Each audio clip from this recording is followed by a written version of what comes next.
to accept what we can change, the story of our lives. We read between the lines.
Intensely sends it to the outside. He can't get there. Kevin King is going to win the Bar Visual FGF Cup Series.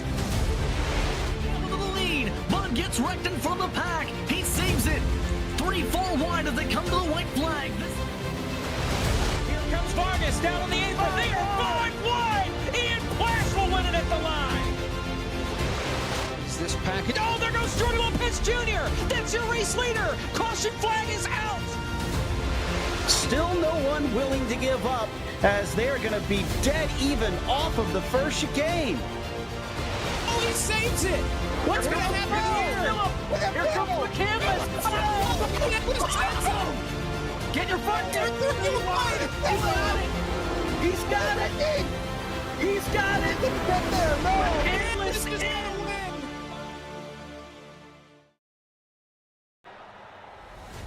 It used to be seen as another track on the schedule, but as time has gone by and its legend grown, Road America has become one of the crown jewel races in Autobahn. One of only 4 enduros, it's high on the list of must-haves in your trophy case. Let's see who claims it this season as we get ready to watch round 5 of the Autobahn Sportscar Challenge, and you'll see it all live here on FDF.GG. Hi, I'm Joe Peak, and with me in the booth is IMSA driver Michael Johnson. And behind the scenes is our director, Zach Johnson. Well, Michael, as I said, this track has certainly gained quite a bit of following, not just here in this league, but really all around the country and the world now.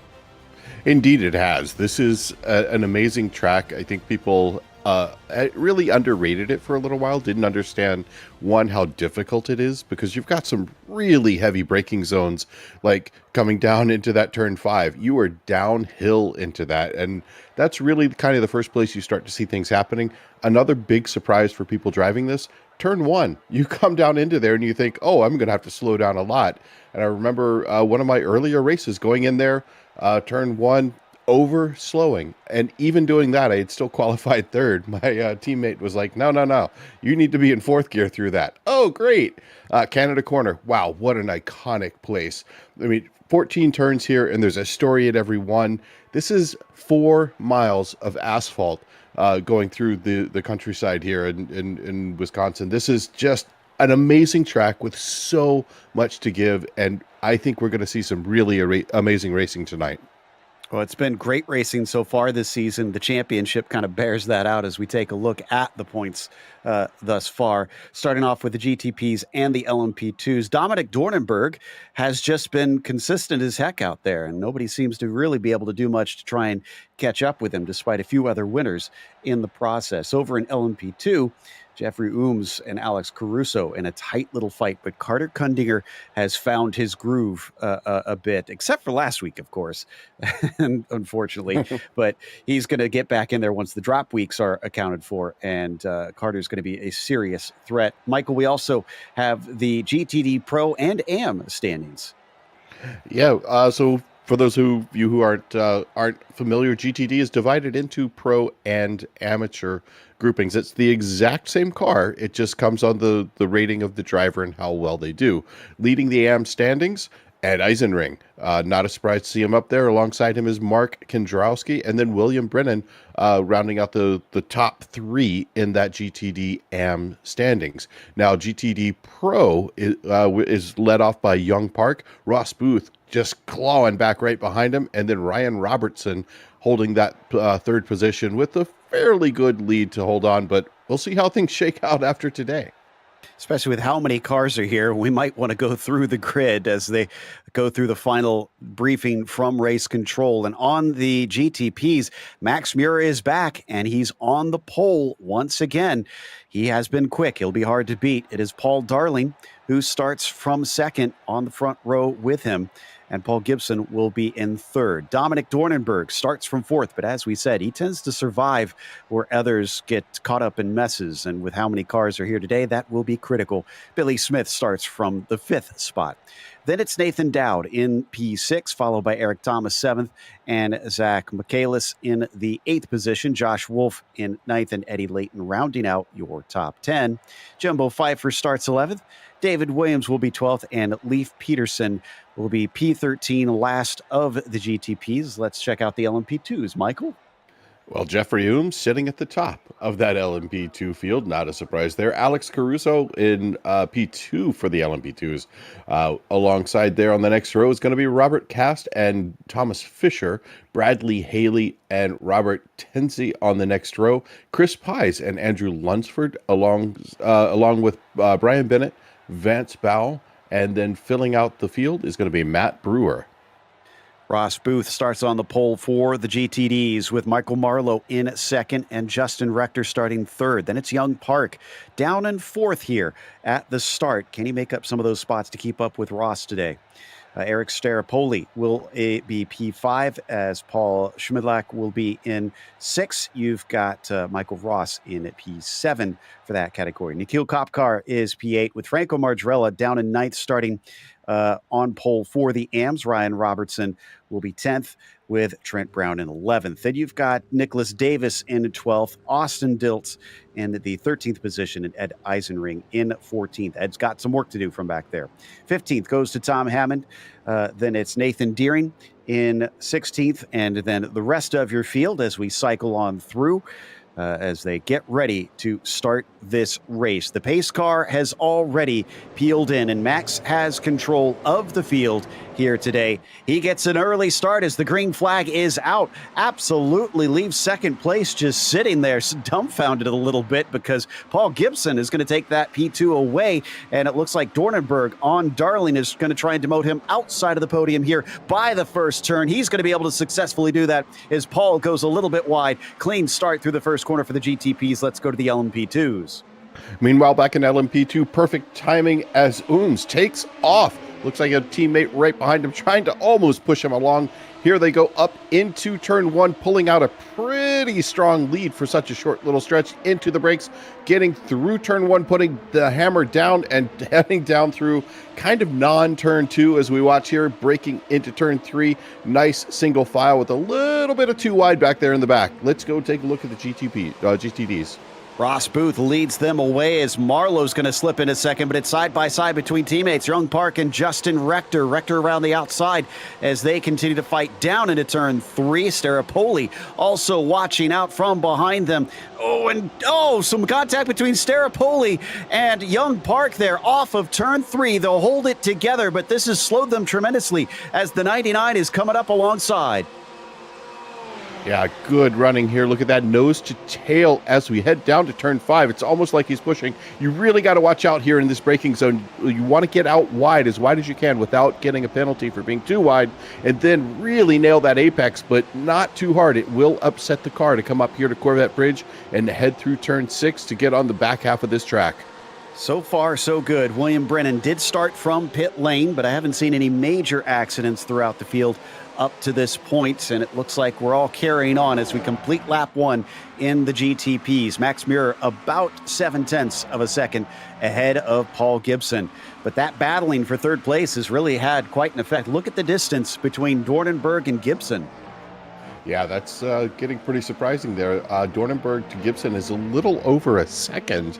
And looks like we have a little bit of an off back there. And I believe that was one of the LMP2's Bradley Haley, possibly? It is indeed Haley off at Canada Corner. Not sure if there was any contact involved, but he falls to the tail end of his class. You can just about see them up ahead, and it looks like a similar problem. Oh, that was a strange place for Davis. How did he get into that gravel trap? That could have been a little bit too much grass on the entry of that corner. And usually you can bleed it off a little bit if that happens. But it is pretty scary because that wall, it comes up quick. Let's take a look at the replay.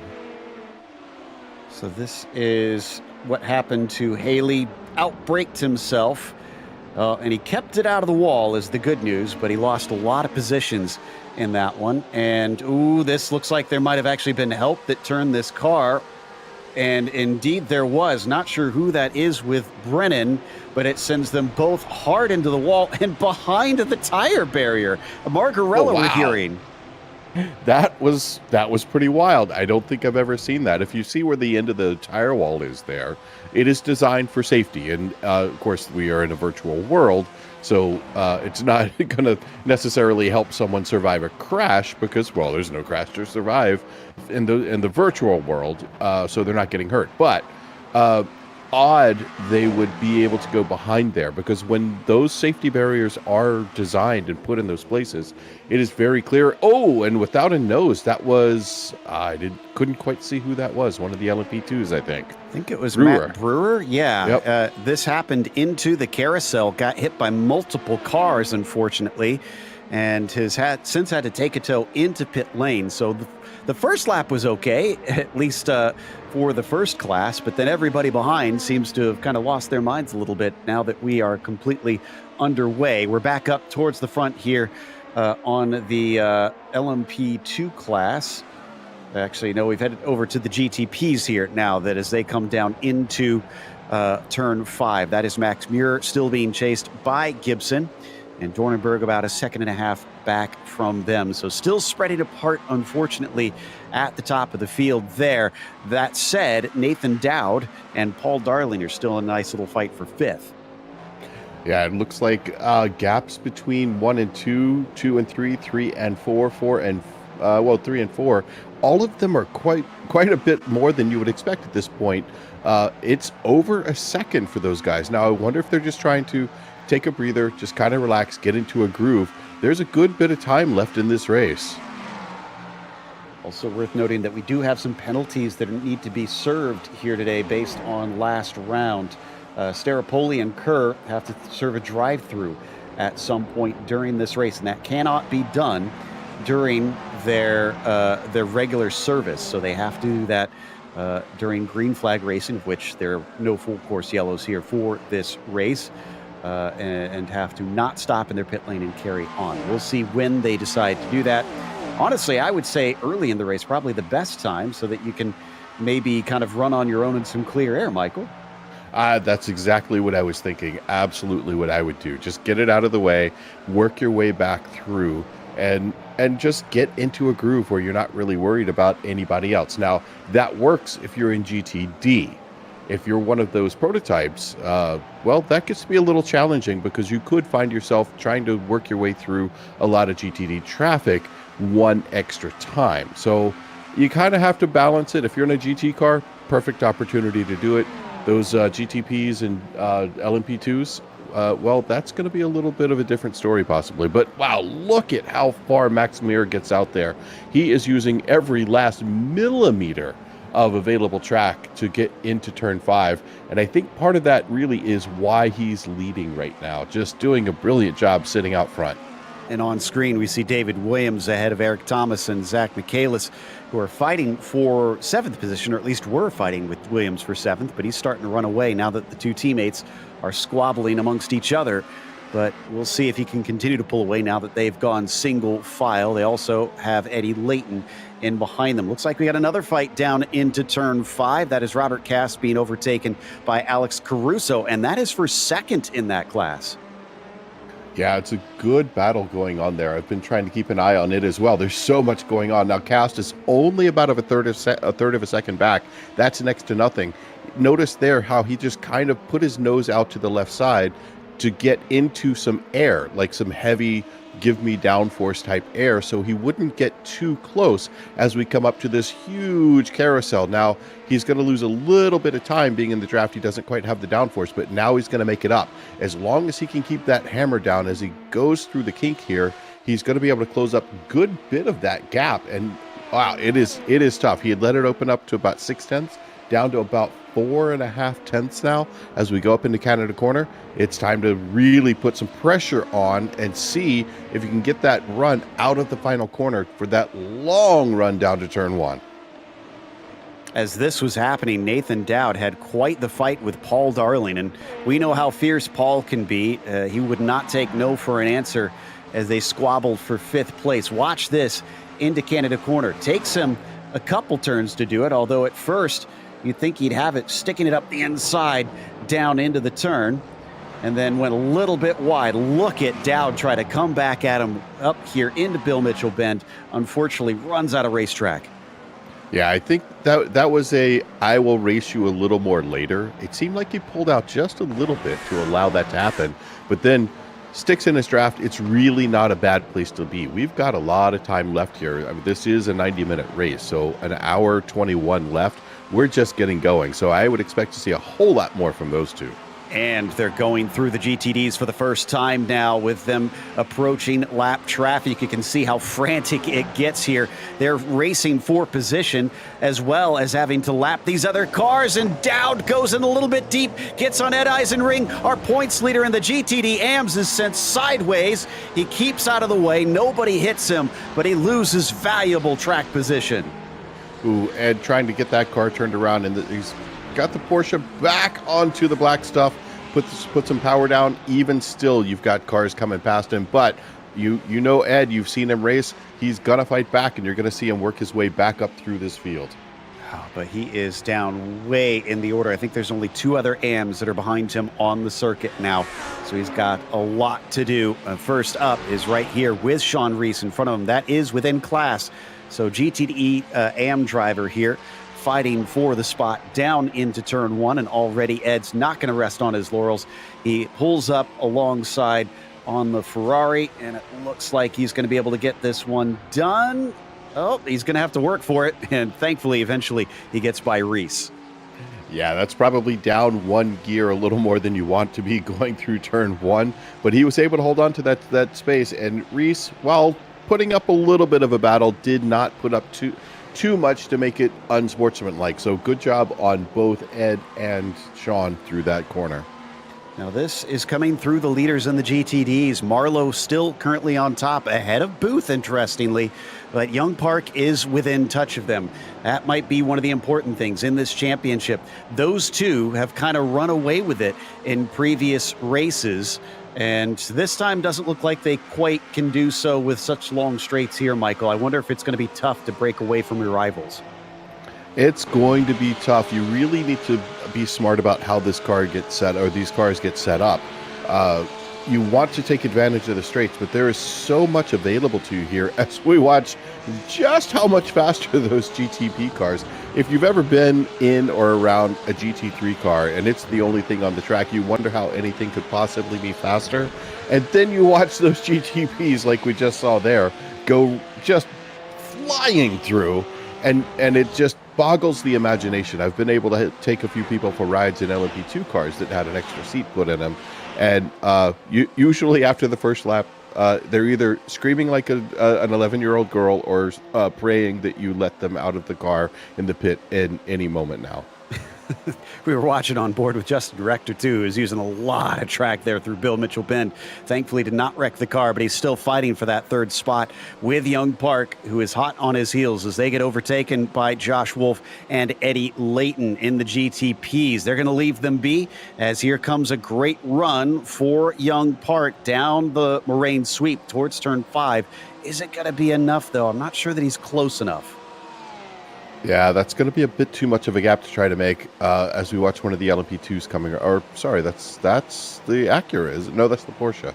So coming back around, Porsche on Porsche, running through turn 5 up towards the Corvette Bridge. He has closed up that gap a little bit, but we'll see how this holds on. This is also a little bit of where is your car designed to drive? Where did you set it up for? If it's for this little twisty bit, it's easy to make up time, but as soon as you get on those straights, that extra downforce is going to slow you down. But if you've got that car really trim, you're just hanging on for dear life through this section, but about to make it up as you work your way out of this long right-hander into the kink. And I was going to say he's going to get interrupted by Leif Peterson potentially. Leif decides it's better to just wait patiently, even though he's last on his class right now, and he's going to let them fight a little bit longer. But Rector still has the advantage over Park, and they're both behind Ross Booth, who's starting to stretch away just a little bit. Yeah, Ross is making hay while the sun shines. He sees that he's got an opportunity here, especially with traffic. Now, traffic works both ways. Traffic can slow you down, traffic can speed you up, and traffic can give you an opportunity if you play it right. People have watched basketball. They know what you mean by setting a pick. Well, this is exactly the same thing. You might slow down just a little bit, but give yourself that opportunity to get around that out-of-class car and then make the other person who's chasing you get stuck by them. And that's going to be so key in this league. If you haven't been following it, that is kind of the name of the game, honestly, is the traffic management can so make or break these races. But we're barely halfway through the first stint. Again, we have 2 scheduled pit stops that drivers must do here. And we're not even to that pit window quite yet, as we got a nice little battle again heading up through these GTDs. This is Chris Pies fighting with Carter Kundinger. Carter a bit far down the order right now. He's going to get his nose in, and he's going to be able to take 6th away from his rival, but that was a bit of an overshoot through turn 3. He'll hand the advantage back to Pies potentially. I think that's a good call. It could happen with this long straight. Chris, smart racer. Not to take anything away from Carter, I've raced against both of these guys, and that is just good racing. They're being very smart, but right there, that's exactly what I was talking about, setting that pick. You might set yourself off a little bit. There's that slower class car. Again, GT3, the slower class? Wow, okay. So, yeah, the GT3, setting them up in between, helps you open up a little bit of a gap to your rival. So Carter manages to put a buffer between himself and Pies, at least momentarily, and hops up around the outside of the next Porsche of Robert Kanchan before he gets back on the throttle once again. And traffic has been working beautifully for Carter on this lap. In fact, he's catching up to Robert Tinsey now. That's going to be a battle for 5th. Yeah, Robert's just been kind of hanging out for a while, but Carter has been able to keep good track of where he is. Only about half a second off of him right now, and really good traffic management on Carter's part. Carter's been able to close up that gap quite a bit, down to about 1/3 of a second. But watch, that traffic, not necessarily in the way, but causing just a little bit, half a lift here, 1/4 of a lift there, a little bit extra brake there. Just managing where you place the car. And notice there, he wasn't able to get all the way out because, well, that GT car was in the way. But he placed the car beautifully, stayed in the draft of his rival up in front of him. I think we're going to see a pass here probably within 2 laps. And Carter did have to start from the back, we should mention, so he's slightly out of position. He had a penalty from Long Beach and is making up for it quite quickly here in the race. The other thing about him I mentioned last week was a bit of an off week for him. That's the first time this season that he finished off of the podium. That was a 10th place one for him. Looks like he's got Tinsey sized up. He's got the inside. Roberts raced against him many times. He knows not to fight him too hard. He lets him go. Yeah, it's better to just mind your manners now, race later. In these longer races, a lot of the racing actually happens in the pits. I know that sounds weird. No, they're not going full throttle and forgetting to put on their pit limiter, but it's how much fuel do I put in? Do I take tires? Is adding tires now going to be a smart choice? Will these tires last the whole time? It's just, it's math. And having to do that while you're driving, not having a strategist on this. I saw some grass kick up there. I was wondering it was a blinking car. Yeah. There we go. That's Trent Brown there that we see in the number 37 that they're both going by. Thankfully, they're going to be able to get through without any troubles. Yeah, you're right. And I'm kind of wondering what the tire strategy will be here today, considering it's not extremely hot out there. And this isn't a track that's known, at least I think, for eating up tires as badly as some circuits, since there's not a lot of high-speed corners. But are the ones that they're enough, do you think that it'd be worth trying to do? Well, now one interesting opportunity, going through the carousel, you really put a lot of pressure on that left side, and you could work them pretty hard. If you want to save a little bit of time, and I'm not sure it's going to work out here, but if you're doing more of a splash at the end, depending on how the fuel limitations are set up here, they could just take a quick change of left side tires and get back out there. That could save half a second, maybe a second and a half on the overall time of that pit stop. And sometimes that's all it takes to create your little gap that you need to win the race. This is Robert Cast on your screen. He's trying to keep up with Alex Caruso. We saw them fighting earlier on. Caruso's going to use the satellite car of Marlowe as his own little pick, but with him being the teammate of Robert Cast, he allows him by nice and easily. So he'll keep on by about 0.6 of a second behind Alex. Still trying to challenge him for that P2. Yeah, I'm wondering, I'm betting very likely that these teammates are on a similar, well, it's usually on Discord, we'll just call it radio, but they're able to talk back and forth. Now, I've been on teams before where you had no chance to talk to not just different class cars on your team, but even the same cars on your team. Usually, you're on your own in real life, but I find a lot of times in the virtual world, in iRacing, that teammates, even out of class, like to be on that same channel, and you can talk to each other and help set things up. Hey, I'm coming through. I'm trying to chase this guy down. Can you slow him up a little bit for me? Usually a teammate will oblige. Yeah, and it seems like it worked out well this time because he's still very close behind. In fact, he's gained a little bit more. It's down to 0.5 of a second. He's been hassling him. This, though, is behind our leader by 6 seconds already. We're only on lap 11, and Jeffrey Ooms is looking pretty darn strong today. Granted, we know that gaps can disappear pretty quickly in this series, and things can turn awry also just as fast. So don't count on anything yet. Can we go take a look at what just happened with David Williams on an out-of-class car? We just caught a little bit of it right there. There was, if we can get a replay on that in a second, I hope. David Williams was making up beautiful ground on Nathan Dowd, and then unfortunately caught the tail end of an out-of-class car who looked like they were a little bit out of control. I think that was Sean Reese in the Lamborghini. As we continue to see cars in the GTDs fight up the front stretch. Two of the new Ferraris just released in the last build. Oh, and one of them is going to go a little bit hot into turn one and give that spot right back. Yeah, it's easy to do there. You start to get a little bit overconfident with turn one. Once you've done a few laps and you're like, oh, I can go a little bit faster. But, you know, those tires start to wear out. Next thing you know, you don't have a whole lot of grip left. So maybe slow it down just a little bit. Ooh. Well, that's a hard call, Michael. I mean, we saw it very quickly, but it did look like that GTP had the opportunity to get to the inside. Just it was quite late as we got a problem with a BMW as well. And that's going to be the replay that caught up. There we go. Yep, that's what I saw at the corner of my eye. It was tough. Yeah, he was a passenger at that point.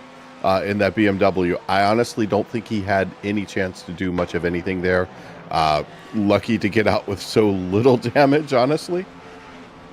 Ooh, and another situation where GTP card kind of just, I don't know exactly what happened. And the second one coming through, just did not anticipate that car getting back on track just as he caught it. And well, the results were rather dire. Yes, something was broken. You saw how the rear end of that car started fishtailing a bit. There was way more yaw than you should normally see in a GT3. So maybe he did indeed hit something, or somebody just clipped him somewhere around there. Now we are starting to get closer to a potential pit window opening. Don't expect many drivers to pit now, though. We tend to see them go as long as possible, as that is usually the optimum strategy. But if you can time the traffic right, you can sometimes get tricky out there. It all just depends. And watching down through turns 1 to 3 once more, we've got the fight, it looks like, between Nathan Deering and I think that is Ryan Robertson. This is for 9th in the GTDs, and in fact GTD Pro, because we have to go back to Trent Brown for our first GTD AM in 11th overall.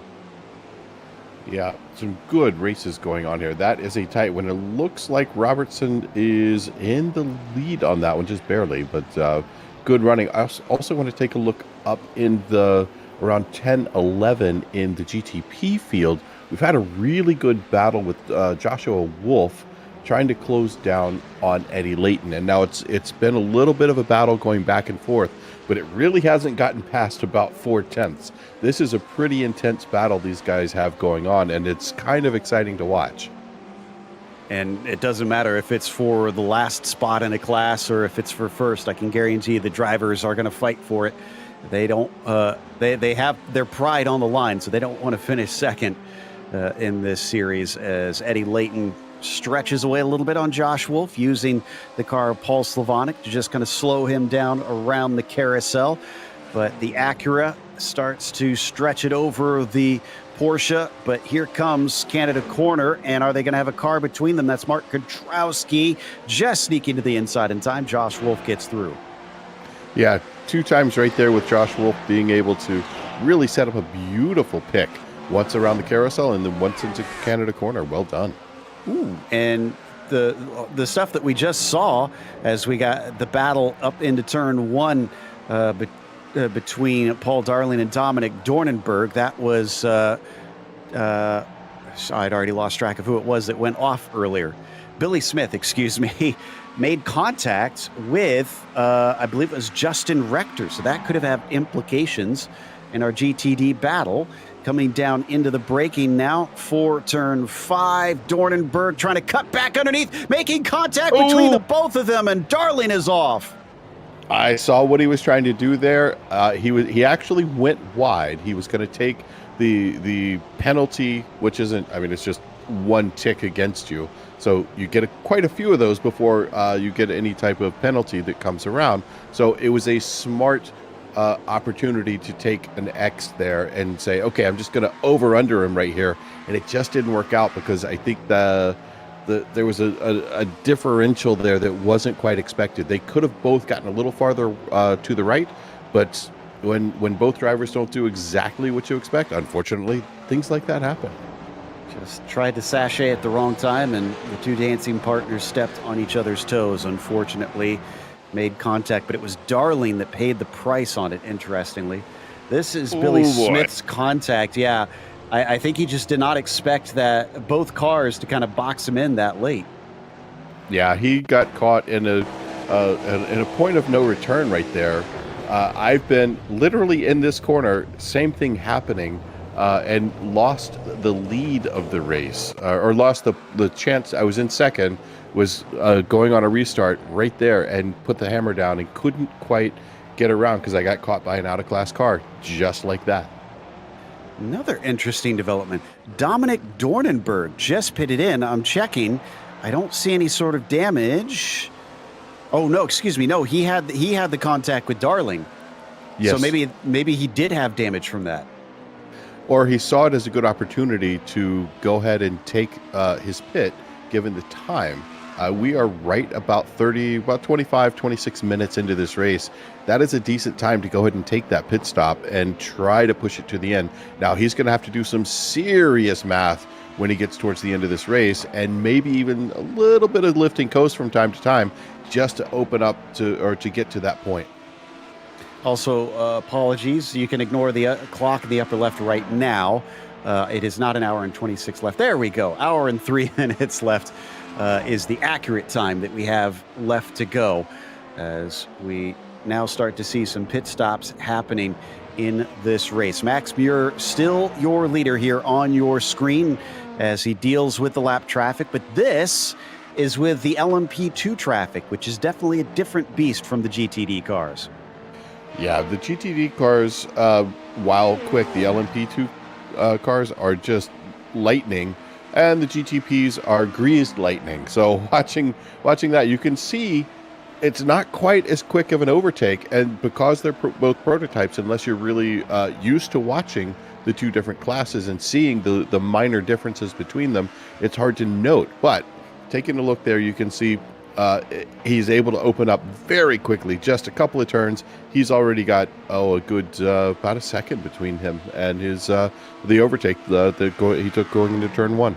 And the damage must have been worse than we thought, because Dominic Dornenberg took a very long pit stop. They are usually not a minute and 30 or more for drivers in this series as we go side by side up through turn 6. That's not a place you typically want to do that, but he's able to sneak by Kundinger is Max Muir. So there we go. That is what finally took the consistency away from Dominic Dornenberg, who up till now, I believe, finished in first, second, fourth, and second. That's really some amazing consistency. Staying that far up, that's really good. I was kind of surprised to see back there Max Muir trying to hold on to an 11-second gap as tight as he was, going side by side with Kundinger, but I think both of them are excellent drivers, knew what was going on, so I didn't think too much of it. I don't think there was going to be any contact going through there, and there wasn't. On board with Max now. You can see how claustrophobic these cars can get sometimes, and he's approaching Tom Fisher. Interesting that Max is now responding and pitting in. This is a little bit earlier than I first anticipated, but it is a thirsty track, so maybe it is timing that makes sense. Yeah, it looks like our GTP field is making that opportunity to jump in. That's Paul Gibson just hopped into the pits, and one GTP going by, and now it looks like we're going to have Nathan Dowd also dropping into the pits. So it could be just the right time. Also, depending on, did they go high downforce, low downforce?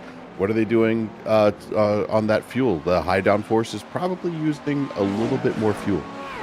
And one thing we should point out is these cars can refuel and take tires at the same time. So I believe, I know we were talking about tires earlier, I believe there is situations where it's a freebie and you might as well put them on. But there are also times I've heard drivers talking about you don't want to change them so that you don't have to get them back up to temperature with a fresh set. So we'll see what the case is here today on if drivers elect to do that. I think Muir is taking tires from what I can see. I'll tell you in a moment if he goes off the jacks, because I did not see them necessarily go up. No, I don't think he did take tires. Okay.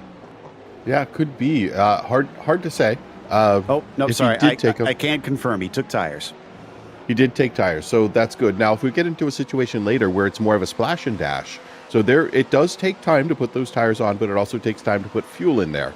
But if your fuel add time is significantly shorter, then you might not want to take that little bit extra time to put the fuel in, to put the tires on. So yeah, you always want the fuel in. You don't necessarily need new tires.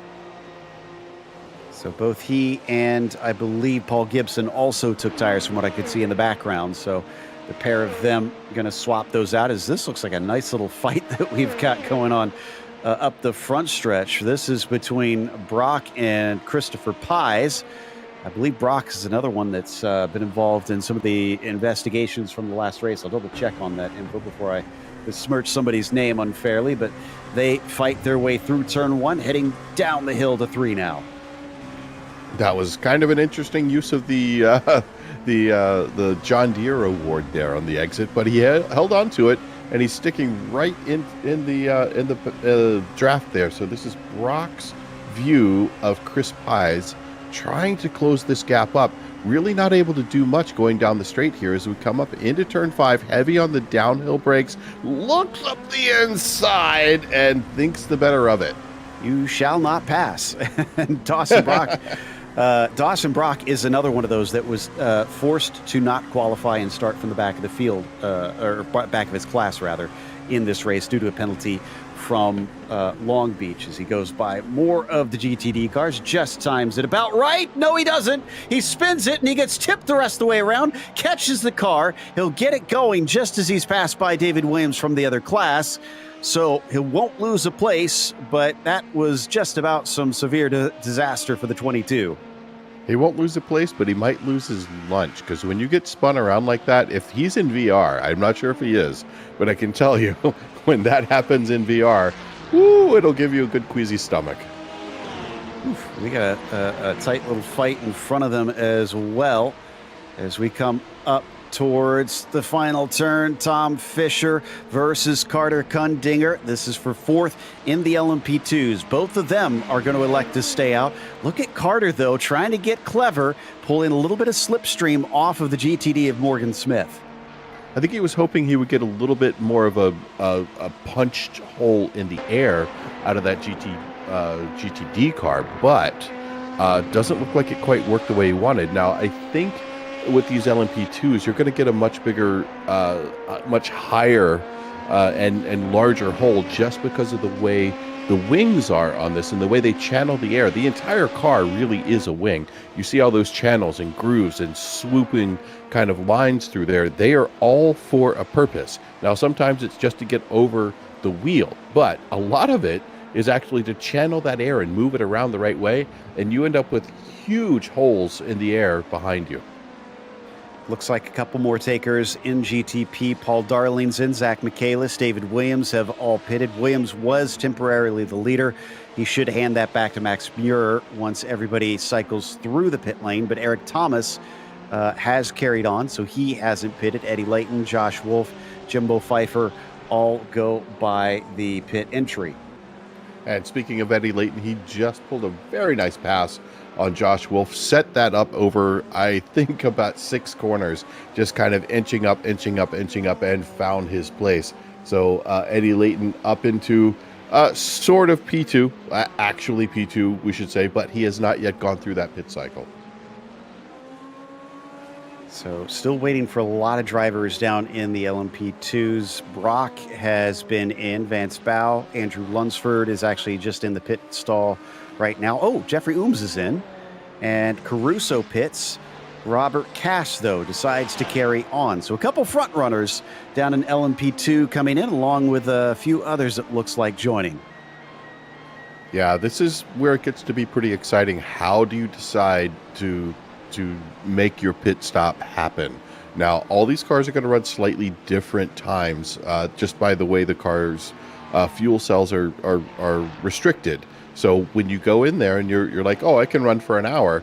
Oh, yeah, but this particular series only lets me put enough fuel in to run 55 minutes or 35 minutes or 25 minutes, like in this case. So it's interesting to see how long these cars are running. We had those first GTPs coming in with only about 26, 27 minutes on the clock, but now we're starting to watch these LMP2s come in. Now, this is important because it allows you to have an offset, so you're not crashing the pits with another class. Usually it can get some overlap, especially towards the end when we're looking at those splash and dash opportunities. So yeah, LMP2 is pretty much all done, but the top half of the GTP field still needs to come in, and most of the GTDs, although I'm seeing a number of them. Nathan Deering, Dale Green, looks like Chris Sherburne has pitted recently. Ed Eisenring was in for a long time, but that was 8 minutes ago, and I think he was involved in that, or 8 laps ago, and he was involved in that incident, so that may not have been his scheduled stop. And in the same spot, we got another wreck. I think that was Schmudlock. Yeah, Paul Schmudlock there having a little bit of a difficult time in that Porsche. Didn't exactly see what happened. I saw the kick up of the dust, and it caught my attention, but I didn't see how he got into that issue. Schmudlock Schmazel will be cleared up now as we take a look at the replay. And, looks like he just got loose on his own through the kink.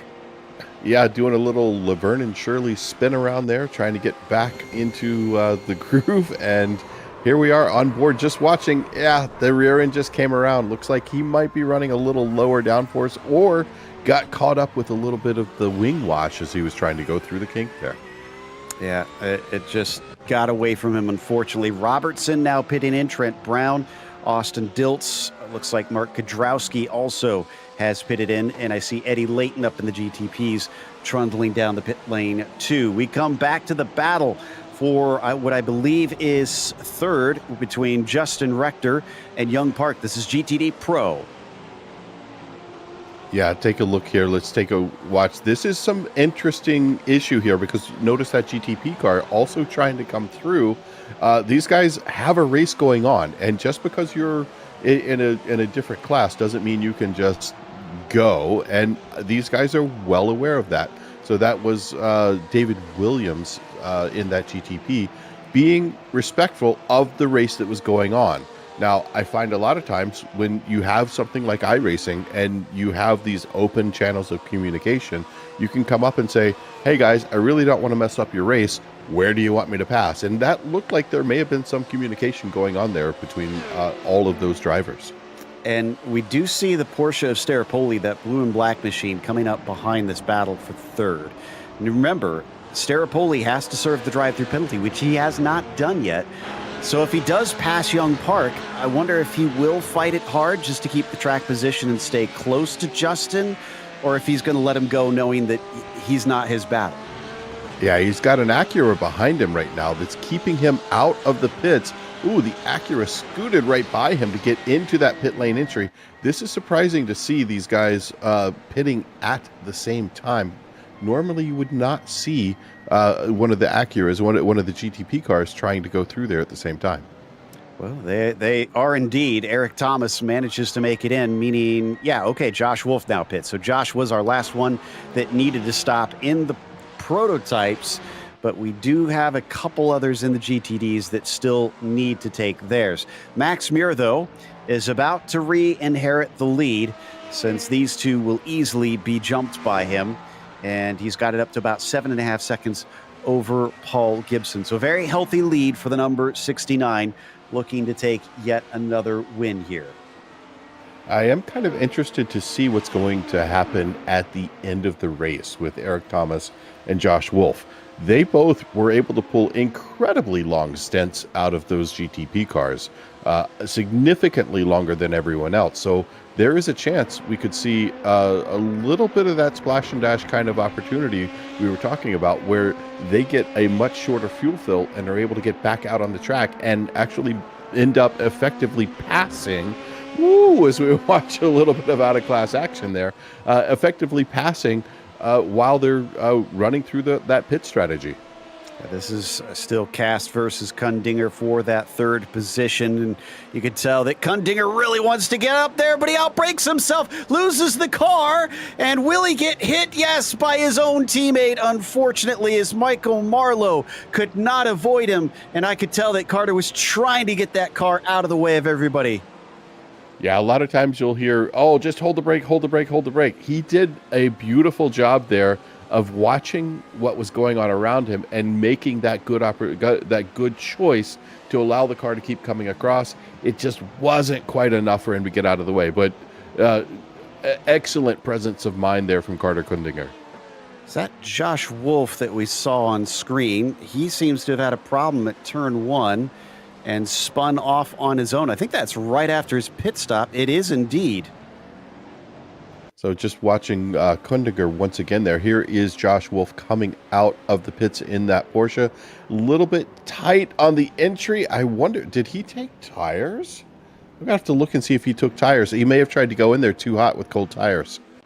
Yeah, it certainly didn't look like the most graceful of returns to the racing. 49 minutes to go. We're getting close to the halfway point in this race with Muir, your leader in the GTPs, Ooms, your leader in the LMP2s, then it's Ross Booth in GTD Pro, and GTD AM has now become Trent Brown in 10th position. Looks like he's gotten a place over Schmudlock after he had his problems through the kink. Yeah, Trent Brown's lead pretty good, but I got to say Max has got a beautiful lead up front. He's almost 8 seconds out in front of Paul Gibson, where Jeffrey Ooms, if I'm reading that correctly, that looks like he's got about 15 seconds between him and Alex Caruso.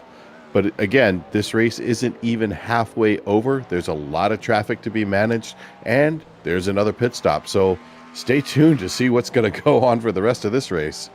You are not mistaken. You're right. It's 15 seconds between P1 and P2 and LMP2.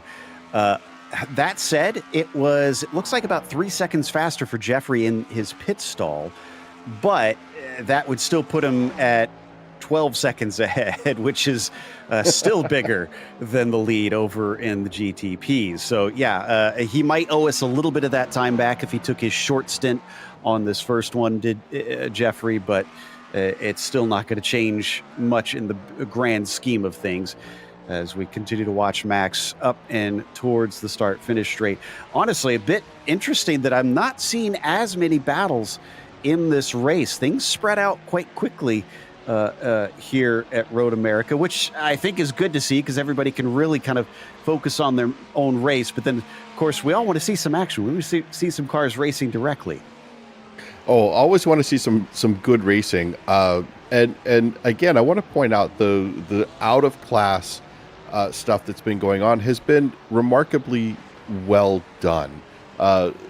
There's understanding that there are other races other than yours going on, and I think all of the racers here today have done a beautiful job of showing the respect they need to the other classes out there racing.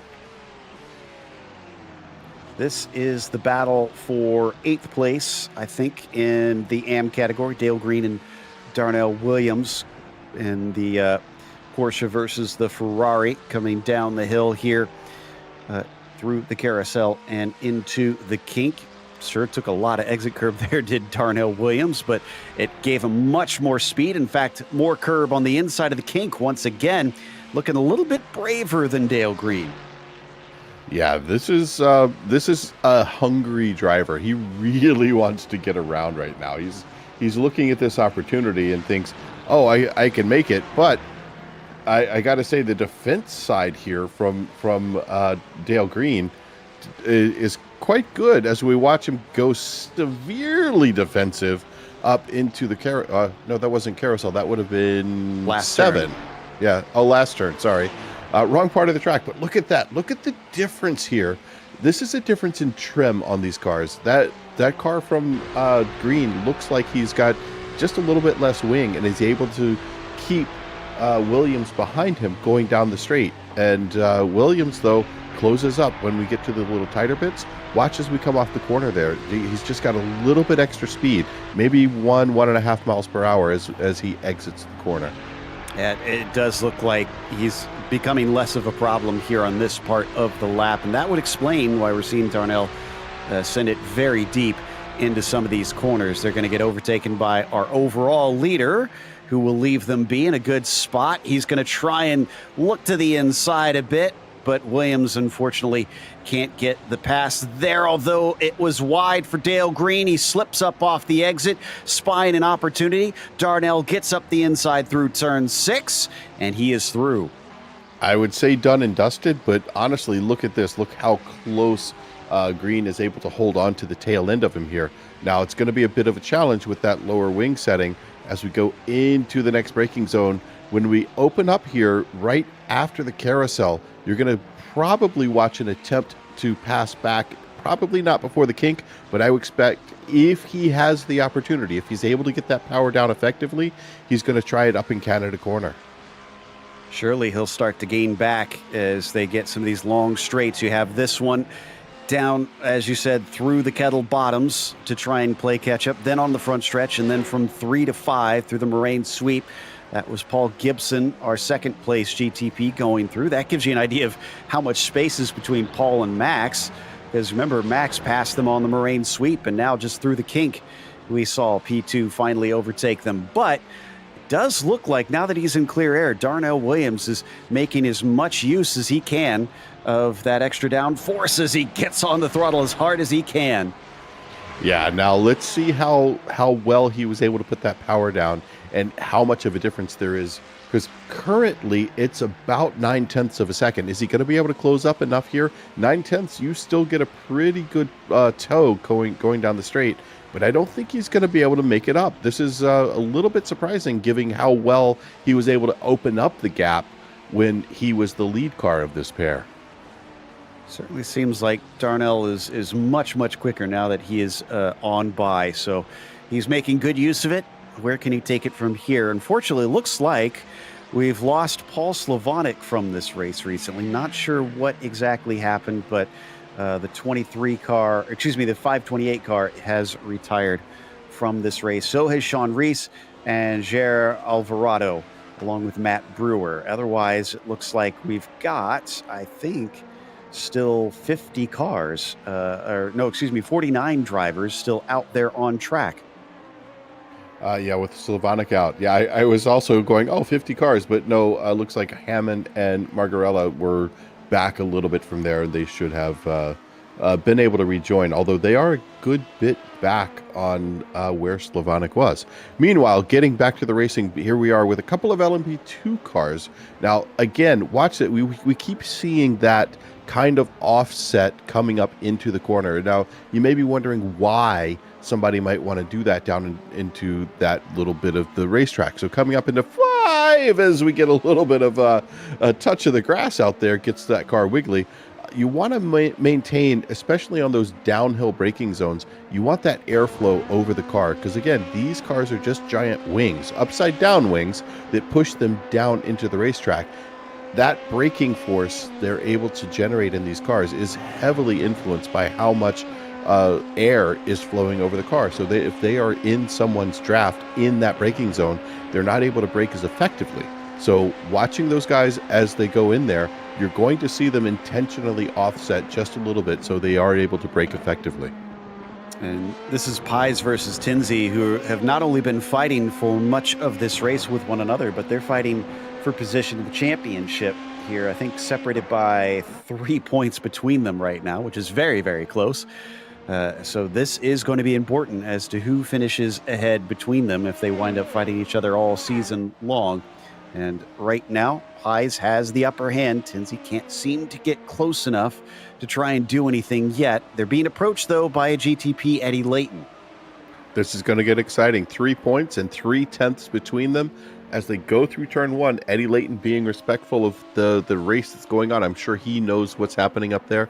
But look at the size difference. If you really look at these cars, the LMP2s are pretty big, but wow, are those GTP cars just a little bit wider. You can see on that shot right there, that is a big difference. It's hard to tell if you see them individually, but right there, that's a good indication of just how much of a difference these cars are as we go through turn 5, side by side. Nice racing from these two. Looks like Pies is still able to hold out in the lead of that, still about a quarter second between them. Yeah, what a defense from Chris. He knew he had to brake a little bit early being on the shallow line, and it worked out in the end, but not without a bit of contact between them. And Chris will at least keep that track position, but it does look like Tinsey is hungry. Yeah, and I think there was actually a record of a pass for Tinsey and then a repass for Chris. So Robert got just barely a pass. Maybe it was a thousandth of a second ahead, and then it went back the other way. Again, good racing, a little bit of contact, but didn't take anybody out. So really, really good driving from these two guys. Here he goes again, coming down into Canada corner once again, able to outbrake his rival much easier. Pies, will he try and cut back, or is he just letting him go here? I almost wonder if he's just going to let him go this time. He's got a long straight coming up here. If he can get him to go off there a little bit. See, Tinsey wasn't able to get a good setup and went a little bit wide going through the final corner. Now Chris is going to try to set up behind him. Once again, that 3/10 3 points and 3/10. How is it going to play out?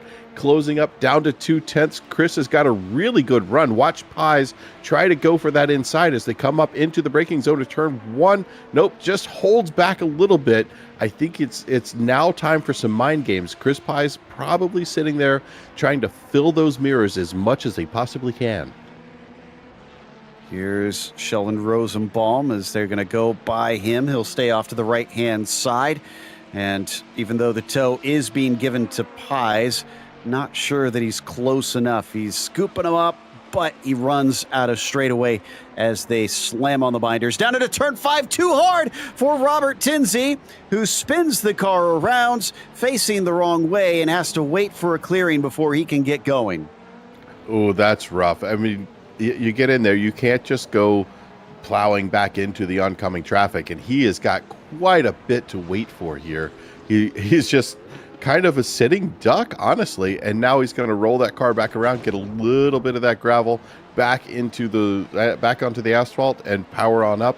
But boy, that was a great fight that he's going to really be kicking himself that he outbraked himself to get out of. But I have to say, great sportsmanship from Robert. He waited to try and return safely as a lot of cars went by. Almost contact down through Canada corner in the meantime in the fight between Trent Brown and Nathan Deering here. Excuse me, this is Morgan Smith and Robert Canchin, slightly similarly painted cars. Canchin just ahead there in the Porsche versus the Ferrari of Morgan Smith. Darnell Williams, also, who we saw running away from Dale Green earlier, is already caught up with some other friends. Indeed he has. Now we're on board here. This is going to be, from Darnell, right? I believe this is on board with Darnell as he closes up here in that braking zone for turn 1. And not a lot of braking to be done there. I wonder if he's just gotten a little bit braver coming into 3. Look at that. Just nice use of that inside curbing. Got a little bit wiggly, but now we got some stuff happening. We're just going to call it 19 wide. Oh, and the Porsche goes off at the Sargento Cheese Bridge. That was Josh Wolf, and that honestly all started just with traffic being held up. Wolf, unfortunately, he must have hit the wall just wrong because he has a meatball flag, and he got help on that, to be fair. David Williams kind of bumped the back of him in the process. The battle carries on down here in the GTDs, and side by side through turn 7. You don't see that one that often, especially without anybody winding up at the side of the road. It carries on down into turn 8, and they're going to make contact once again. All 3 of them come together in the end. Wow, with as well as they went through 7, I was hoping that would work out there as well. But, it's funny. A lot of times I would say, well, I've passed on every corner of this racetrack. I have not passed in turn 7. And I don't think I would try it, but I got to give them props. They did a beautiful job through 7. Yeah, a surprisingly fast and scary downhill corner, that one. But it all kind of fell apart on the exit, I think, when one of the cars just got a little loose, and unfortunately, with the 2 fighting so hard with one another, and Darnell with little room to react, it was dominoes. Yeah, it was just domino effect right there, and I think we're on still with Darnell Williams right here, trying to watch what happened, and then he was a victim. He was a passenger at that point, and hopefully he's able to limp that car around, get some repairs done to it, because he's not going to be able to drive the rest of the race like that. That is not a spec Ferrari anymore, unfortunately. So he finds his way down to his pit lane and is getting ready for the repairs with that one. As he misses his pit stall to add insult to injury, that actually might be able to count as his regular pit stop, his scheduled pit stop, but it's going to be a little bit early, and I can't imagine he's going to get away with it without extra time due to damage repair. Yeah, damage repair. Oh, that's going to be rough for him. He was really putting on a good show there. No idea how long that's going to take him to repair. Normally, adding a nose to a car, well, it's not that difficult on most race cars, just a couple of clips. But as far as we go with With iRacing, well, it depends on what iRacing's engine decides it's going to cost you to replace that.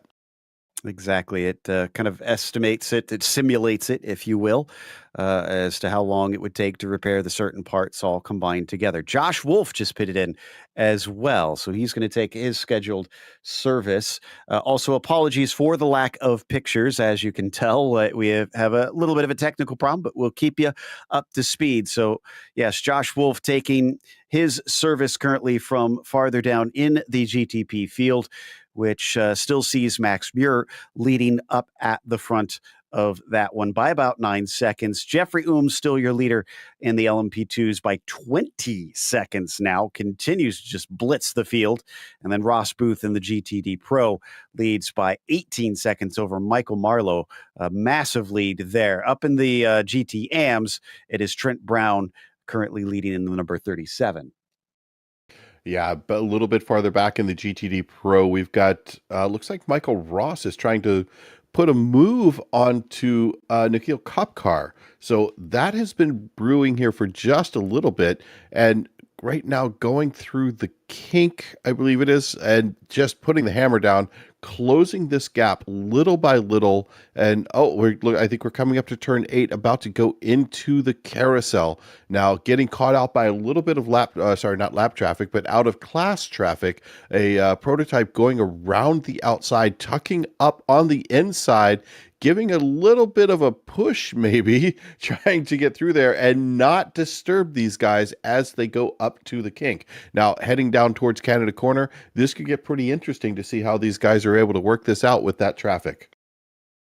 Absolutely. And they all break into that one as Cast still leads Leighton, with Kopkar ahead of Michael Ross, and was not able to make a move on that one. They've got more traffic coming up behind them. Carter Kundinger is approaching in a battle between David Williams, it's not a battle. It's Williams was lapping Thomas Fisher, but he definitely got held up in there. So it's kind of that never-ending run of other class cars. Actually, Carter Kundinger is just coming into pits in that O2 in the LMP2s. So the O2 car relinquishes what I believe was 3rd or 4th place and is now going to drop back down temporarily. Also in the pits, the leader of that GTD Pro class, Ross Booth, just now heading out of the pits, putting the hammer down, trying to get down to turn 1. Looks like he's got a pretty good hole in traffic, although there's not a GTP, an LMP2 car got around the outside of him, just making it a little bit difficult for both of them, but good driving on both parts.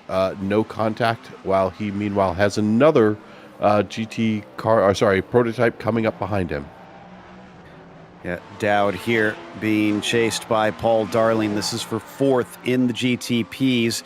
Good run for Paul. He's got the tow as he comes up to turn 1. Is he going to try and make it happen? They're going to have to lap that GTD car just as they hit the braking. Paul is the bravest all the way to the inside. Somehow finds the grip, but Dowd cuts back underneath them. They fly down into turn 3. Dowd decides not to fight too hard and gets in line. I would not want to be the seat of Dale Green at that point, because I'm sure there was a little bit of a pinch going on there as those two prototypes came screaming by him to make that dive into turn 1. Paul Gibson also pitting. So he was in 2nd in GTP. He's going to take a slightly early stop and then come back out ready to go to the finish of the race. But we're still waiting on most everybody else to be pitting in here for the second pit stop and be done with that one. Final third of the event. Strategy starting to come into it. David Williams, I also see entering. So right now, taking a look, notice once again how we have these two cars coming up against each other, but one going on that wide entry to turn 5, which is what you normally want to do, but the other taking advantage of that downforce. Now, this is going to be out of class. This is LMP2 in front of that Acura in the GTP. So these guys there's not as much of a difference here, and it's not quite as easy to just overtake. You've got to make sure you've got that battery power built up in these GTPs to be able to get that extra little oomph, that extra little boost to get you down those straightaways just a little bit quicker and off of those corners a little bit stronger. Another little swap of position down through the kink as the two classes keep out of each other's way. Also teammates once again with that satellite racing team with their veritable army out there. We're also joined by Roush Racing driver Joey Atterbury for the final third of this race. And Joey, it's certainly been an interesting one out there, but at least two of the classes have been a bit of a rout. Well, I'll have to catch up on exactly everything, but typically here at Road America, you either have a fast race car or a fast qualifying car, but the two are actually very different in terms of setup. So I'm not surprised to see a couple of these guys really running away with it. And that was Ed Eisenring, our points leader in the GTD AMs, facing backwards for a long time before he can get going. Remember, he was sent to the back of the field earlier on. This time, it was a mistake of his own doing, unfortunately, spun it into the tire barrier. So it might take away his points lead on this one. He was riding on consistency up till now. Yeah, right there. Just, a little bit of a tap on the wall. Hopefully not too much damage for him. Able to spin that car back around, get back going. We'll find out if he needs to make that dive into the pits and how long he ends up having to stay there. And he is back. No, he's not back out yet. He's still looking for his pit stall. Thought he had already gone in and was trying to head back out, but it looks like Donenberg still needs his service. Pops up for tires, so he's going to take fresh rubber and be on his way to finish on some hopefully quicker laps. Vance Bow also pitting in just farther down off screen. Really little surprising thing. Oh, sorry. Go ahead, Joey. Well, I was just going to jump in here, and with these GT cars and seeing the gaps and everything, I'd be curious to see if the traffic with the GTP traffic, if it'll close up at all. I was noticing Trent Brown doing an amazing job also back there in the AM class. Billy Smith now pitting in, Paul Darling and Nathan Dowd all in and taking service. So we'll see how they emerge. And in fact, after last round, it was Billy Smith who managed to take his first win of the season, first in quite some time. And he is trying to, I think, get another podium for himself, but certainly not looking like he's going to be able to challenge Max unless Max has some sort of issue from here. We've jumped back down to some of our GTD leaders. This is Marlowe currently leading the race, actually, since we saw Ross Booth pitting not long ago. Yeah, and Marlowe has been able to hold on to this for quite a while. Surprisingly, I guess just really sipping the fuel, maybe doing a little lifting coast, but he's holding a really good pace. So I don't know how much lifting coast he's doing, still going that fast, because his last lap was a 2 minutes 4.9. His fastest was a 2 minute 4.3. So he's not that much off of his ideal or his best pace so far. Another question is, when is Staropoli going to serve his penalty?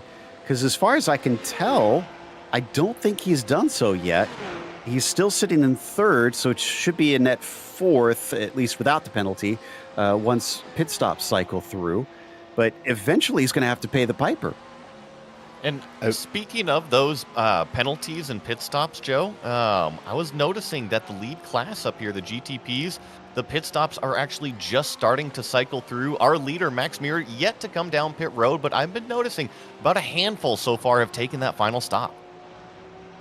And it looks like Eric Thomas is going to be the next one that we need, but he hasn't hit pit entry on this lap yet. Eddie Layton also needs to be in. You're right, yeah. Surprising a number of them at this stage with 25 minutes left to go. Would have thought they'd try to go maybe a tad longer, but then we did see, Michael, that a lot of them did pit early on the first one too. Yeah, I'm wondering if some of them may have started with their light fuel load instead of ending with their light fuel load, knowing there are no full course yellows here. It's a reasonable thought that you start with a little light and then work your math the other way and just hope you have a big enough lead and you're not trying to fight too much traffic while you've got an open track in front of you. Taking that lighter load of fuel and being able to just blast away, that's not an unreasonable thought of a way to try to attack this race. And I think there was a problem for Billy Smith coming off the final turn, got into the grass. He lost a position of Paul Darling because of that one. So Darling probably appreciates that, considering he's not had his own perfect race and is kind of playing catch up here. Down 4, actually, still from where he started. Remember, I was saying that these GTPs are doing those pit stops. Well, that was the outlap for Billy Smith after doing the pit stop. So if he took tires, definitely have to deal with the warm-up procedure on those. Definitely could have caught him out, especially through that final corner. You get a pushy-loose kind of symptom through there. We saw Josh Wolf, who also spun coming out of the pits on fresh tires. So yeah, that it definitely could be a concern for these competitors to try and keep it on the island if they decide to take fresh rubber. And Michael, is there a problem with Ooms that you noticed? I'm wondering if he's trying to get some heat in his tires. He just got passed by Chris Pies, who is doing pretty well to get up into P3 in class. I'm surprised Ooms is back there. Now, Ooms has taken his second pit stop. As far as I can tell from the timing and scoring, it looks like he has taken that second pit stop, but he is still closing up on Pies. Now Pies is trying to close up that 20 seconds to cast, but Ooms looks like he may be getting that rubber up under that car back to being in that warm, happy state. So I think he's going to be able to close this back up, but he was having a little bit of an issue. I'm guessing it was cold tires. And Pies is 4 position in front of him, so either he's going to want Chris to pit early or have to dispatch with him quite quickly if he's holding him up. Granted, he's got lots of leeway, and that was an aggressive move from Chris Pies that unfortunately for Ed Eisenring put him off track a little bit as he tried to give them space. Now, he doesn't wreck the car, thankfully, so he carries on. But here's where we see, Joey, whether or not Jeffrey Ooms decides to try and fight this fight. And I think that there's a couple ways you could approach this. I don't really see him closing into turn 1, so I don't expect any crazy dive bombs. I would expect him to know that Chris Pye still has to come into pit road, so maybe just play it cool, calm, and easy right here, not put yourself at any sort of risk. I mean, he had it was about a 20-second lead or something before the pit stop, so he can give some of this away. He's got another very good run, but again, doesn't look like he's doing everything he can to be up and past that black and blue machine. So maybe just waiting for the end of the pit window to close. There it is right there. Decisive move into turn 5, Michael, and he is up into second now. Yeah, clean pass there. I think Chris realized that Ooms is just a little bit faster. If we take a look at what they're doing lap time-wise, fastest lap is almost a second and a half between the two. It is a big gap. So Chris, happy to let him go, not fight too much. He knows also he's got another pit stop to go through. Yeah, this is not really his battle. He could try and make life difficult, but won't really beat him unless he can get him to go off track or something in this situation. Now down to 21 minutes left to go. We are still looking for most of the GTDs to pit in. Looks like Mark Kudrowski actually just pitted from second in the GTD AMs, so he'll hand that over temporarily. Trent Brown is still your leader in those GTD AMs currently. Hasn't been all that exciting of a GTD AM leader race, unfortunately, but I think we've had 4 different winners in 4 races. Let me see if Trent is one of those.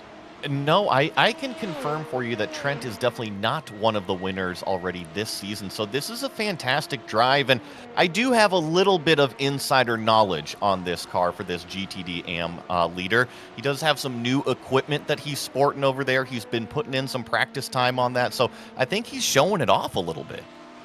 All right. Well, unfortunately for Kudrowski, it wasn't showing off any sort of pit strategy. He must have had a problem. So let's see what happened to him. Or no, we are live, it looks like. Here we go. Now we've got it pulled up. Down into the kink. Did he dip a tire? No, he's good at first. Oh, but not on the exit, as once again, the rear of that Porsche does not want to grip. Yeah, we saw almost a carbon copy of that same crash earlier in the race from another driver. So I think getting a little bit too much of that inside curbing. Now, Joey can tell you his experiences there, but I think mine are quite similar. You really don't want to catch too much of that inside. There's a perfect amount, and there's way too much and way too little, separated by about a millimeter. It is a very, very fast corner, but typically you want to stay on the track there through the kink. I think that's good advice, but didn't heed that one that time, unfortunately. Interesting to note, both of those spins that we saw that were very close to one another were also Porsches, so there might be something to that one as we come through turn one with a whole heap of GTPs in a bit of a fight. This is Dowd versus Darling, and then Bennett in front of them in the slower class is going to get boxes. We go 3 wide coming down the Moraine sweep. Ooh, that was pretty tight. That's classes still playing well together. I think we hand out the Road America Kindergarten Award plays well with others. So good little nose inside there, trying to put a little bit of pressure. This is some good racing. Now we come up inside after the Corvette bridge and then back on the power up through turn 7 where we saw that great pass before. Now this is a downhill braking zone right here into turn 8, trying to hold on, get it closed up just a little bit as we look our way into the carousel. Oh, Chris Pies just pitted down in the LMP2s as well. So where is that going to spit him out? Usually a bit of a faster character himself down through the kink. Hoped that we would ride on board on our way through there, but we hop off as we head towards Canada Corner. More traffic down to the inside. Look at the approaching rate. How did he fit that car in there? Wow, talk about threading the needle at 180. That was pretty good. I don't know that I would have been as brave, but again, this is a virtual environment, so I think in real life I might have hit the brakes a little bit harder.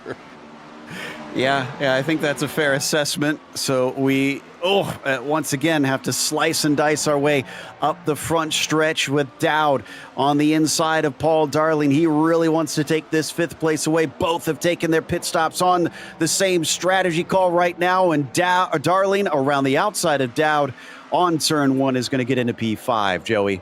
And I know we've been watching this for the last lap and a half or so, but Paul has been really hounding Dowd for more than that ever since they got out of that pit stop cycle. So now that I feel that Paul Darling is in clean air, he is going to set sail, and he's only got about 3 seconds up the road to chase down the next position.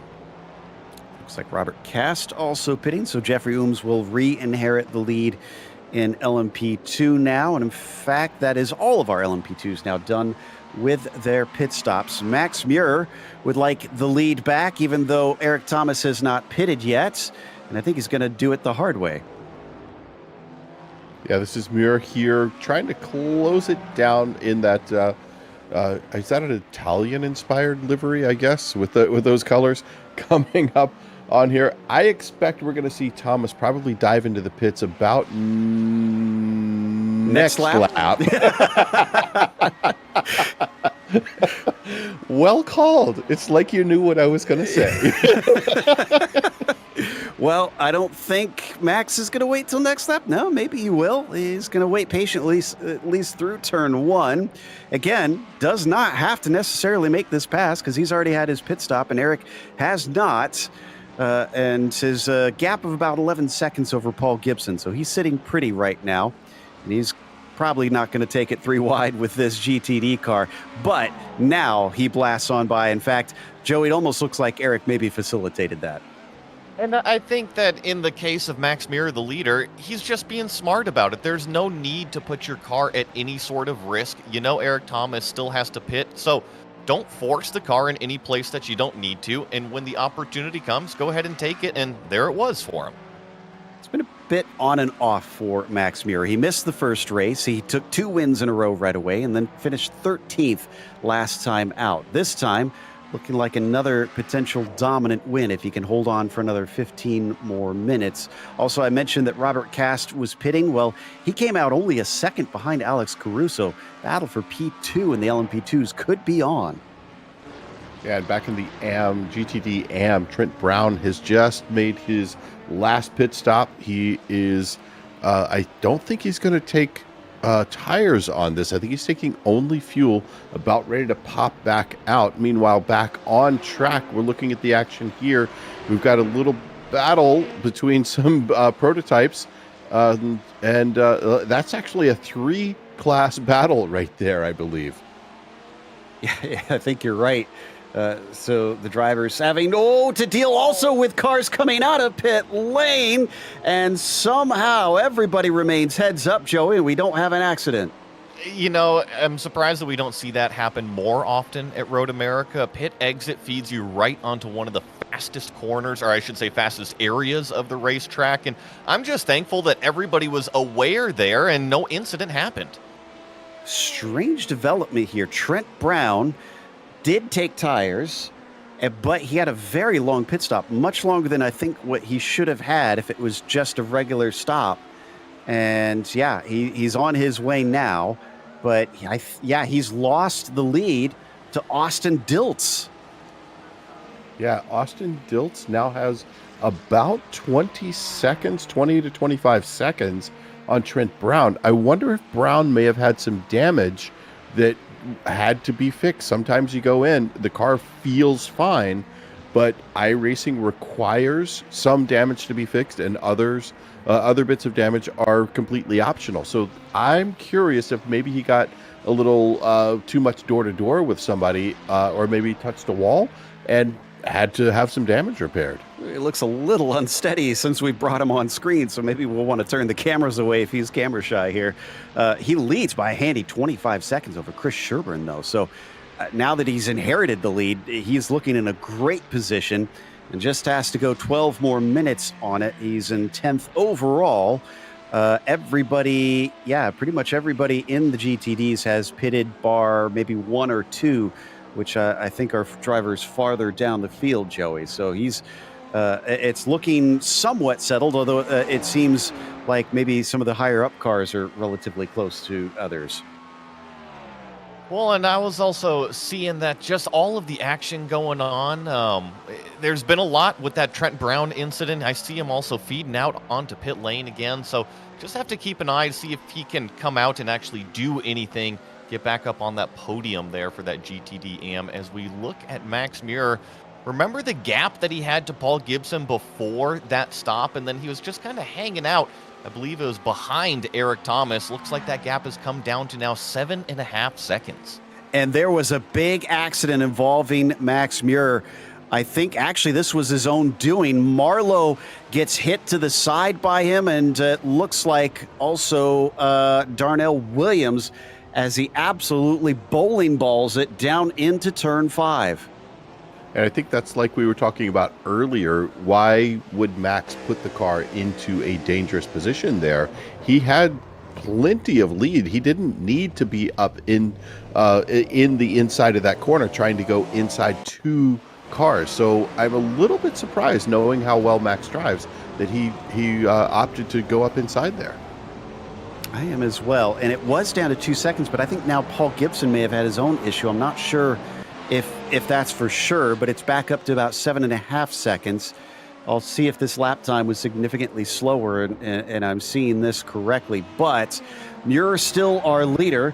Hasn't had a squeaky clean race, but I guess, Joey, in the end, all that matters is if you come home P1. It's Autobahn. I think if you have a squeaky clean race, you might have to look at yourself in the mirror and ask yourself, are you really racing here in Autobahn? So I think it's just part of the course. But I think what I liked out of it, though, is he grabbed a gear, he rejoined safely. I know that it was a little bit of a pileup down there in turn 5, but he realized he was in the lead. He didn't throw his hands up and yell on the radio and argue. He got back to it. So don't see a particularly slow lap for Gibson for what it's worth. Maybe I just was reading the timing wrong there for a brief moment. It does look like it's still steady for the 31 and about 7 seconds difference between himself. Opportunity missed, maybe, unfortunately, for the 31 machine in the final 10 minutes of this race. Maybe we should head over to Carter Kundinger, though, in the LMP2s. He's caught up to Thomas Fisher. Remember, Carter starting with a penalty in this race here, Michael, and having to climb through the field. How high can he go? Well, right now he is P5 in class, P17 overall, and under 2/10 on Thomas Fisher. Thomas Fisher has been running a beautiful race, but look at Carter as he closes up coming through 5. Good defense going under the Corvette bridge through turn 6, puts the hammer down, wants to get some good power as they run through 7. I think he's got an opportunity here if he can close this up just a little bit, but a tiny bit defensive on that line going into turn 8 as they run through. This is a good opportunity right here to just kind of sit back. If you're Carter Kundinger, you don't want to push too hard. You just want to sit right up so he feels like you're under his wing. Now, Joey, we shared a team owner at one point, and I had a message from him based on something you said a minute ago when I first joined that team, where he said, if you don't come back from any of your sessions without a donut on the side of your car, you're not driving hard enough. Did he tell you the same thing? No, not quite. I might have to have a chat with him about that one.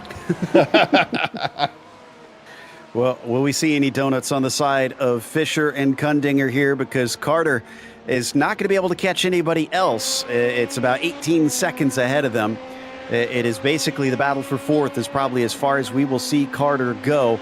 Nice little toe there for Fisher, getting it off of Young Park, who's sitting in fourth, who will tie his worst results so far in the season if he stays there. And no dice for Carter this time by, although behind them, Billy Smith just overtook Dowd. Yeah, and Young Park, remember, he's P4 in class right now, but P3 is Staropoli, who we're still kind of curious about when he's going to serve that penalty, or if somehow he already did and we missed it. So Young Park could get a promotion onto the podium if Staropoli has not served that penalty yet. I'm checking the lap times here, and I don't see another one where he ran through and had a slower lap. So he definitely hasn't served it. I hope someone has reminded him before the race that he has that penalty to serve, because I'd hate to see him get an extra penalty for his results or get DQ'd. I actually don't know how the rules are handled on that. Maybe he has an appeal in place? I don't know. It's hard to say. I know that most of the stuff, now I wasn't here for that specific penalty that you guys are talking about, but most of the penalties are handled after the race in Autobahn and then applied pre-race. This was a penalty that he had from Long Beach. He was told he had to do a drive-through during this race to serve the penalty. So, well, apparently he's going to Carter's principal office after this one. Apparently. Oh, we got somebody off in the carousel. Didn't see who that was exactly. I think that was Cop Car. I think Cop Car is the one who had that little incident back there. So he gets back going. Where does that put him, though? That is 7th place now. Robertson has dashed off into the distance and left him behind. So that'll put Ryan into 6th. Oh, it's been a rough day for Darnell. I'm glad he got through that one, but that probably raised his blood pressure a little bit. No doubt. But if we take a look real quick, I want to just go over who's 1, 2, 3 in each of our classes, because we are done with our pit stop rotations. Max Muir is leading the race in that GTP class. Paul Gibson about 9 seconds now behind him. He was out to about 7, and then a good 16 seconds back from there, Paul Darling. Taking a look, Jeffrey Ooms back up leading Alex Caruso. The gap there, that impressive almost 25 seconds. And then Robert Cass right behind him. Then we've got Ross Booth, Justin Rector, and that interesting situation we were just talking about with Staropoli and Young Park. And then looking back, I think we've got Diltz being chased by Brown, with Sherburne coming up close behind. Oh, but look at this battle on screen as Fisher is trying his best to keep Carter Kundinger behind him. He's making that LMP2 as wide as possible, but he's been getting bad luck with the traffic along with some poor exits off of some of the turns. This is one of them right here. Kundinger is probably going to have to go the long way around because it's been defensive every time by Thomas Fisher. Over under, Joey, by Carter Kundinger, but it'll put him on the wrong side of Bill Mitchell Bend. If he can go around the outside, a little bit of door-to-door contact, and he is going to go off the track, so he's going to have to regather that lap time, that track position, mount another charge. But, oh, here we go. Fisher actually goes 2 wheels off on the final corner. Carter Kundinger is going to get the run on the front straight and go side by side, Joe. 3 wide once again, just enough space between them. Carter Kundinger's got the nose ahead. He's got the line inside coming up into turn 1, goes right in front of them under braking. That was brave from him. He probably didn't want to get rear-ended into there, but he trusted Fisher enough, and he is now ahead. That is with another class behind them, though. That's Leif Peterson. Yeah, quite a decisive move cutting over like that. When you know you have the space and you know you're clear, your spotter has told you, hey, you're fine. Moving over sharply like that can kind of take that mental timing out from your opponent. So you've got to be careful with how you time it. But again, these guys race with each other a lot. They trust each other. They know each other. I think he was well ready for that. But I'm looking at a Fisher fight back here. Carter better watch out. Fisher's only about 4/10 off the tail of him. I think he can close this up, especially with that GTP car in front, creating a little bit of dirty air for Carter. So Carter running into a similar issue that Fisher is having right now with some dirty air. Also, David Williams has been on the naughty boy list, unfortunately. Too many incidents and has been given a black flag drive-through. He's back out on the course now, but down in 10th after serving that one. We haven't mentioned it a lot with it being a longer race. They do have 10 extra incident points before they get that drive-through, but it wasn't enough for David. Sometimes, yeah, and I was going to jump in here because I've been teammates with David Williams in the past, and I know that he's always aggressive out there on the racetrack. Sometimes a little bit too aggressive, but you can count on him to be one of the fastest cars at all times.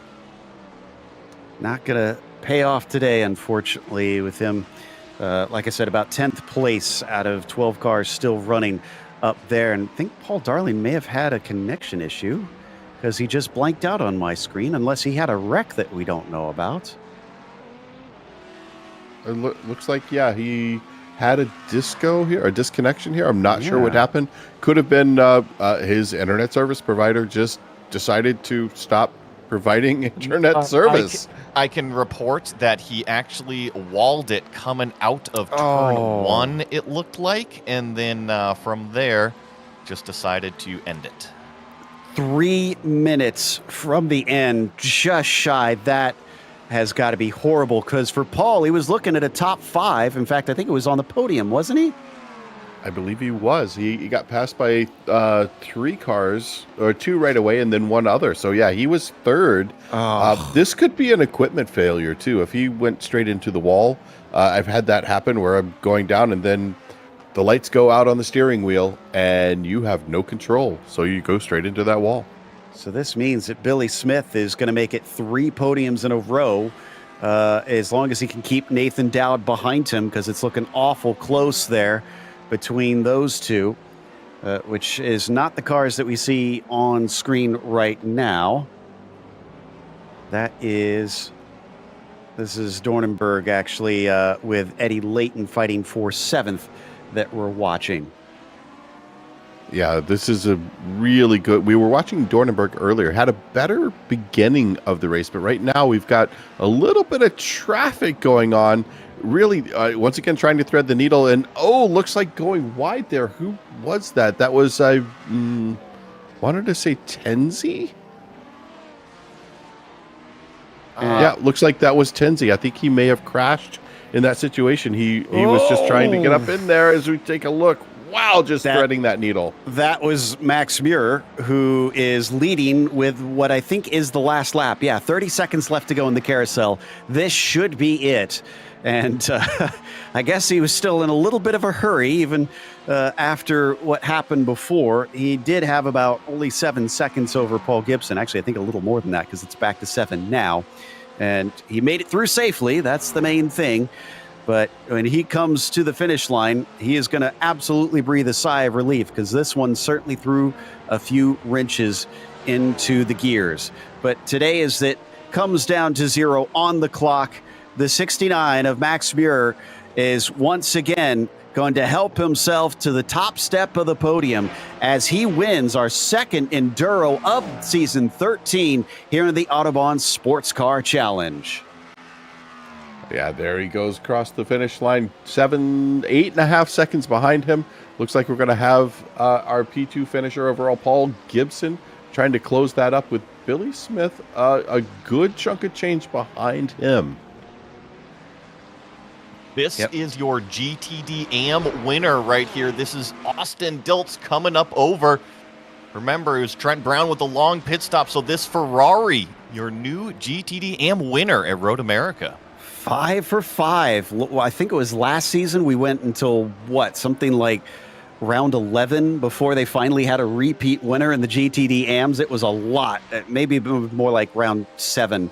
But regardless, Ross Booth, though, has definitely seen some repeat wins last season and this season. In fact, this is going to be number 3 for him here, as I think Justin Rector behind by about 4 seconds, not looking likely he's going to be able to do much about it. The 03 takes it out of Canada corner. He controlled this race. He started it from pole position. I think he may have lost this lead briefly at the start of this race, but that eventually went away. By the way, it looks like Staropoli did take his penalty, it looks like. But that is of no mind to Ross Booth, who is going to win, once again, a hat trick for the 03 this season. Yeah, there we go, flashing the lights. Happy to be winning. But speaking of Staropoli, he is actually in P5 in class right now, really putting it to Ryan Robertson. Looks like he's got an opportunity. I believe those guys are still racing. Although, no, they may be over. If he got around him, he was able to clean up a position there. So and here is our winner for the LMP2s, Jeffrey Ooms, with a commanding win in this field. This, I think, indeed is a battle for position. But Joey, did they crash? This was what Michael was talking about. Eric Staropoli and Ryan Robertson on the last lap come to the checkered flag. Eric in 5th, and Ryan will finish in 6th in that BMW. So that will finish up the race, and our results for this one sees Max Muir with the win and Paul Gibson taking 2nd. But it's Billy Smith who gets maybe a bit of a surprise 3rd for him as he inherits it late in the race. Nathan Dowd was 4th, Eric Thomas in 5th. And it was Zach Michaelis in the 6th spot, followed by Dominic Dornenberg 7th and Eddie Layton 8th. David Williams P9, followed by Jimbo Pfeiffer in 10th. Leif Peterson was 11th, and Darlene was a DNF, unfortunately, right at the very end. Michael? Jeffrey Ooms being able to take the win in the LMP2 class with Alex Caruso right behind him. Robert Cass bringing up P3. Carter Kundinger, what a fight he had with Thomas Fisher. Those guys really putting on a great show, as well as Chris Pies. Just, wow, what a great race from those three. Dawson Brock in P19 overall, P20 overall, Vance Bow. Then to finish off that LMP2 class, we do have Brian Bennett finishing 9th, Bradley Haley in 10th, Robert Tinsey, Andrew Lunsford, and then unfortunately there was a couple that did not start the race. But that brings us actually to our GT winner here, Joe. Ross Booth claims that GTD Pro win. Justin Rector in 2nd, Young Park in 3rd. Michael Ross is going to finish in 4th. Eric Staropoli in 5th. Ryan Robertson 6th overall in that GTD class. Yeah, and then Nikhil Kopkar in 7th, with Nathan Deering finishing P8 and Paul Schmudlock in 9th. Austin Diltz, another new winner in the GTD AMS, 10th overall of the class. Trent Brown behind him, 2nd in class. 3rd went to Chris Sherburne with 4th to Dale Green and 5th to Sheldon Rosenbaum. William Brennan was 15th overall of the GTDs, with Darna Williams 16th, Morgan Smith 17th, and Nicholas Davis 18th. Ed Eisenring, a bad day for him. That might lose him the points lead there in 19th. Michael Marlowe and 20th. From there on down, drivers that had not the greatest of days. Unfortunately, we're going to have to wrap this one a little bit quickly, but we can't thank you enough for joining us. And also thanks to the team today, Michael, Joey, and Zach. We'll be back once again for the next race in a little bit. That would be Phillip Island on the 18th of December. But until next time, race clean, race hard, and we'll see you on the track.